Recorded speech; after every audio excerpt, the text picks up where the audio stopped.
अचेतन लोह चुंबके चळे, लोह कर्मे चुंबक न मळले. तेवी हा कर्मे करुनी सकळे, अनहंकृती बळे अकर्ता. देहीची कर्मे अदृष्टे होती, मी करता म्हणता ती बाधिती. भक्ता सर्व कर्मी अनहंकृती, परमात्मा प्रतिती भजन योगे. एवं देहीची कर्मे निपजता, पूर्ण प्रतिती भक्त अकर्ता. कर्माची अवस्था, नेघे माथा अनहंकृती. जरी जाहला उत्तम वर्ण, तरी तो न म्हणे मी ब्राह्मण. स्फटिक कुंकुमे दिसे रक्तवर्ण, मी लोहिवा पूर्ण स्फटिक न म्हणे. ज्यासी नाही देहाभिमान, तो हाती न धरी देहाचा वर्ण. तैसाची आश्रमाचा अभिमान, भक्त सज्ञान न धरी कदा. अंगी बाणला संन्यासू, परी तो न म्हणे मी परमहंसू. जेवी नटांगी राजविलासू, तो राज उल्लासू नटन मानी. तेवी आश्रमादी अवस्था, भक्त न धरीच सर्वथा. तैशीच जातीची ही कथा, न घे माथा भक्तोत्तम. जाती उच्च नीच असंख्य, परी तो न म्हणे हे माझीच एक. जेवी गंगा तिरी गाव अनेक, परी गंगा माझा एक गाव न म्हणे. तेवी जन्म कर्म वर्णाश्रम जाती, पूर्ण भक्त हाती न धरिती. चहू देहांची अहंकृती, स्वप्नेही न धरिती हरिभक्त. आशंका तरी काय वर्णाश्रम जाती, भक्त निशेष सांडिती. त्यात असोन नाही अहंकृती, ते हे उपपत्ती बोललो राया. तो जेव्हा पावे जन्म प्राप्ती, तेव्हा त्यासवे नाही वर्णाश्रम जाती. जन्म अभिमाने माथा घेती, कुळगोत जाती पै माझी. ऐशा नाथिल्या अहंकृती, ब्रह्मादिक गुंतले ठाती. वाढविता वर्णाश्रम जाती, सज्ञान गुंतती निजाभिमाने. ऐशी अहंतेची अति दुर्धर गती, ब्रह्मादिका नवे निवृत्ती. सोडू नेगे गा कल्पांती, सज्ञान ठकिजेती निजाभिमाने. येथे भक्तांच्या भाविक स्थिती, अभिमान तुटे भगवत भक्ती. ते निरभिमान भक्त स्थिती, राया तुझ प्रती डाविली स्वये. अर्थात लोहचुंबकामुळे लोखंडात गती उत्पन्न होते, पण लोहामुळे तो चुंबक मलिन होत नसतो. त्याच न्यायाने भक्त कर्मे करूनही अकर्ता असतो. देहाची कर्मे प्रारब्धानुसार होतात. मी करता आहे असे म्हटले की बंधन पडते, पण भक्ताला परमात्मा प्रतीतीच्या योगाने कर्तेपणा नसतो. देहामध्ये कर्मे होत असताही अहंकाराचा त्याग केल्याने तो कर्माचा किंवा अकर्माचा भार आपल्या मनावर घेत नाही. कुंकुमावर स्फटिक ठेवला तर तांबडा दिसतो, पण स्फटिक स्वतः मी लाल आहे असे समजत नाही. त्याप्रमाणे हा भक्त ब्राह्मण असला तरी स्वतःला ब्राह्मण म्हणत नाही. देहाचा अभिमानच नसतो, तो देहाच्या वर्णाकडे मुळीच लक्ष देत नाही. तसाच ज्ञानी भक्ताला आश्रमाचाही अभिमान नसतो.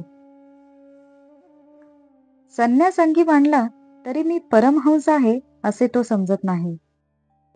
नटाचे काम करणारा नट राजाप्रमाणे वावरला तरी स्वतःला राजा मानित नाही. त्याप्रमाणे भक्त ब्राह्मणादी वर्ण, गृहस्थादी आश्रम किंवा जाती कुळ यांच्या अभिमानाचा बोजा मनावर घेत नाही. उच्च नीच अशा अनेक प्रकारच्या जाती आहेत, पण तो ही माझी जात आहे असे म्हणत नाही. उदाहरणार्थ, गंगेच्या काठी अनेक गावे असतात, पण अमुक एक गाव माझा असे गंगा म्हणत नाही. त्याप्रमाणे जन्म, कर्म, वर्ण, आश्रम, जाती यांना भक्त आपले म्हणत नाही. ते चारी देहांचा अहंकार स्वप्नातही मनात धरत नाही. मग काय, भक्त सर्व वर्ण, आश्रम व जात इत्यादी सर्व सोडून देतात की काय? नाही, ते या गोष्टी सोडत नाहीत.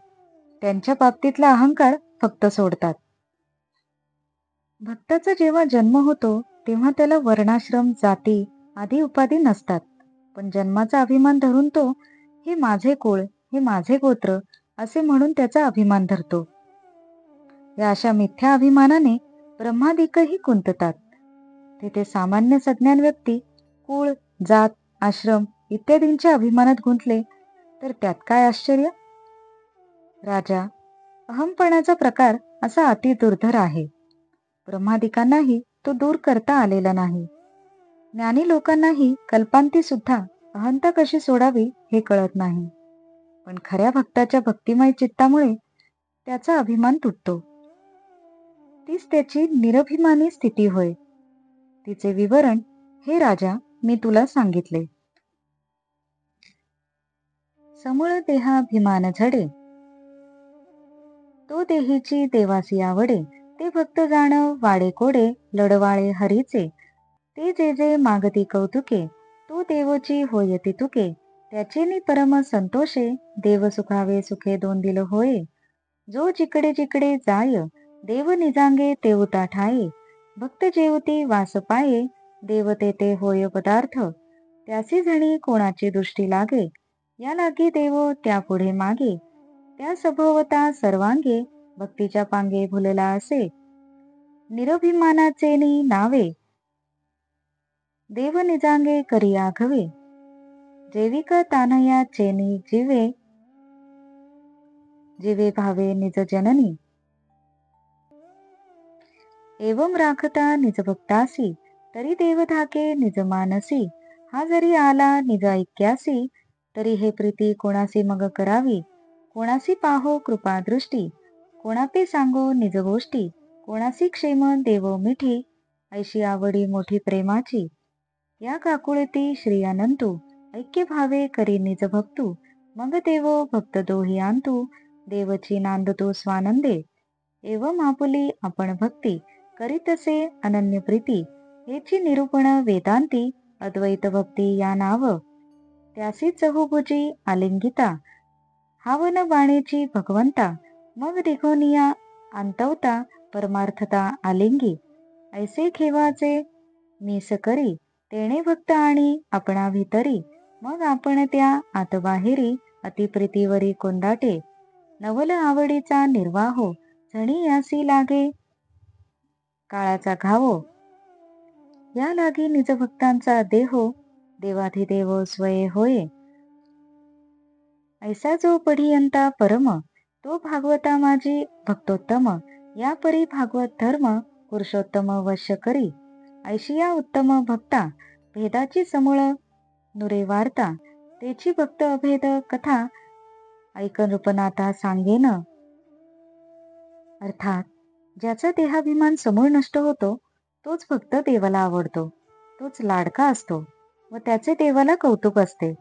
असा भक्त ज्या गोष्टीची इच्छा करतो, त्या गोष्टी भगवंत स्वतःच होतो आणि त्यातच इच्छा पूर्ण होतात. जो भक्त जिकडे जातो तिकडे देव स्वतः उभा राहतो. भक्त ज्या ज्या गोष्टी हव्यात असे मनात आणतो, ती भगवंत स्वतःच होतो. भक्ताच्या भोवती सर्वत्र उभा राहून देव त्याचे दृष्ट लागण्यापासून रक्षण करतो. एका भक्तीच्या आवडीने देव भक्तांवर इतका भुलतो. आई आपल्या तान्ह्या मुलासाठी जीवापासून सर्व कष्ट उपसते, तसेच निरभिमानी भक्तासाठी देव सर्व काही करतो. देवाला असे वाटते, भक्त जर माझ्याशी खरोखरच एकरूप झाला तर मी प्रेम कोणावर करावे, मी कृपादृष्टीने कोणाकडे पाहू, प्रेमाने वार्तालाप कोणाशी करू, सुखाने आलिंगन कोणाला देऊ. अशा काकुळतीने देव जरी भक्ताला ऐक्यभाव प्रदान करीत असला, तरी भक्त म्हणून त्याचे प्रेमाचे नाते कायम ठेवतो. मग देव व भक्त या दोघात देवच स्वानंदाने नांदू लागतो. याप्रमाणे देवच भक्त रूपातून अनन्य भावाने आपलीच भक्ती करीत असतो. वेदांतात हाच सिद्धांत जीवो ब्रह्म एवन अपरह या वाक्याने सांगितला आहे. आणि या स्थितीलाच अद्वैत भक्ती असे नाव आहे.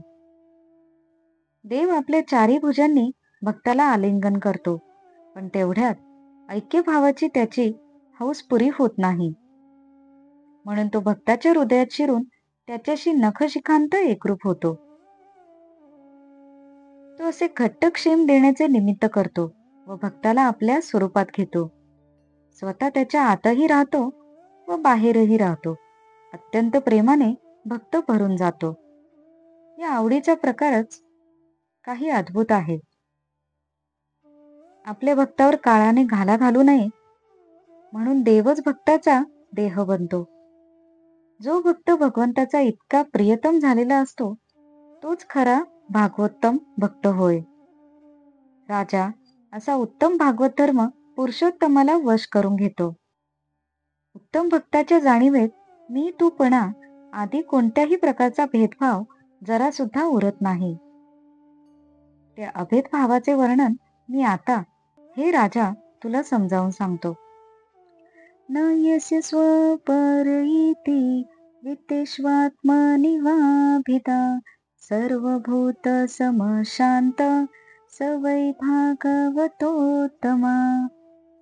अर्थात, ज्याची धनावर किंवा स्वतःवर, हा माझा, हा भाग दुसऱ्याचा अशी भेदभावना नसते, जो सर्व भूते व प्राणीमात्र यांच्याशी सम व शांत असतो, तोच भागवतात श्रेष्ठ आहे. त्रिभुवन विभोहेत वेप्य कुंठ स्मृती रचितात्मसुरादी धीरवी मृगात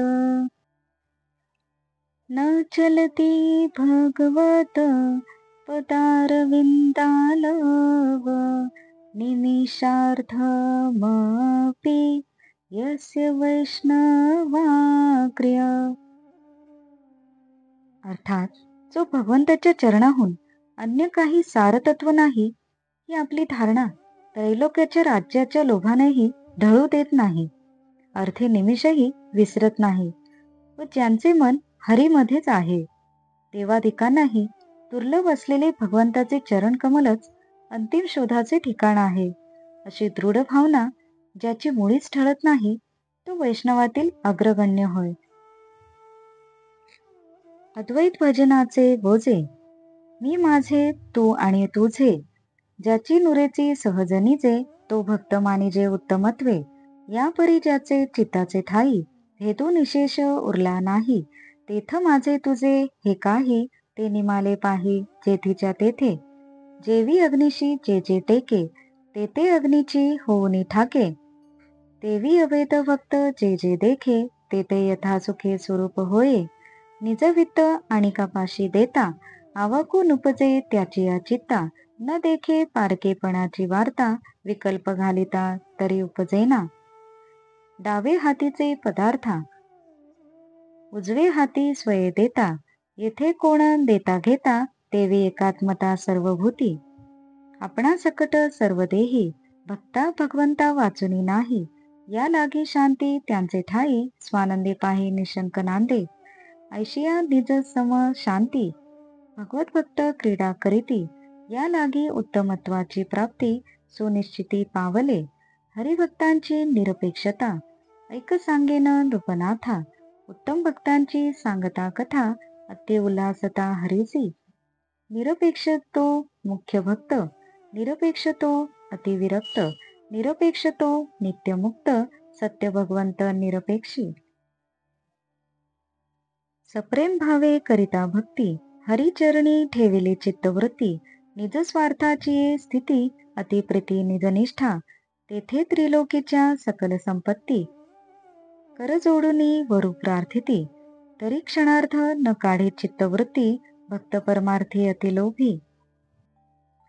अर्थात, अद्वैत भक्तीमुळे मी, माझे, तू, तुझे आदी भेदभाव ज्याच्या ठिकाणी मुळीच राहत नाही व ज्याला सर्व स्वकीय आहेत असे स्वाभाविकपणे वाटते, तो उत्तम भक्त होय.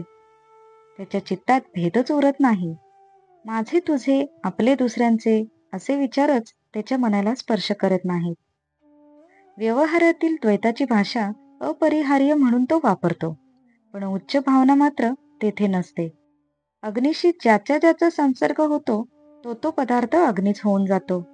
त्याप्रमाणे अभेद भावाच्या भक्ताच्या संपर्कात जे जे प्रकृती गुणानुसार येते ते ते त्याला एकच वाटते, आत्मसदृश वाटते, स्वरूपच वाटते.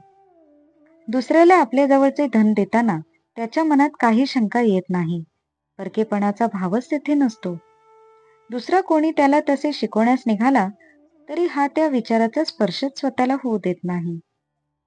डाव्या हातातील वस्तू उजव्या हातात घेताना जसा देता घेता भेद नसतो, तशीच त्याला सर्वानुभूती एकात्मता प्रतीत होत असते. आपण व अन्य या सर्वांच्या ठिकाणी त्याला भगवंताचेच अस्तित्व प्रतीत होत असते. त्यामुळे त्याच्या ठिकाणी शांतीत सहजतेने नांदत असते. भगवत भक्त अशा आत्मिक शांतीतच राहतात. त्यामुळे त्यांना निश्चितपणे उत्तम गतीच प्राप्त होते. राजा, मी तुला आता निरपेक्षा हा जो भगवत भक्ताचा गुण आहे त्या संबंधी सांगतो. आणि हरिनारायण जास्त उत्साहाने सांगू लागला. जो कसलीच उपेक्षा धरीत नाही तोच भक्त, तोच अत्यंत विरक्त व तोच नित्यमुक्त. कारण ज्या भगवंताशी तो एकरूप होतो तो भगवंताचा गुण आहे. प्रेम भावाने भक्ताने हरिचरणांवर आपली चित्तवृत्ती स्थिर ठेवलेली असते. आत्मप्राप्तीची त्याची निष्ठा फार दृढ असते. त्रैलोक्यातील सर्व वैभवे त्याला वरण्यास तयार असतात. पण त्याला श्रीचरणांचीच भक्ती असल्याने एक क्षणभरही तो तिकडे पाहत नाही.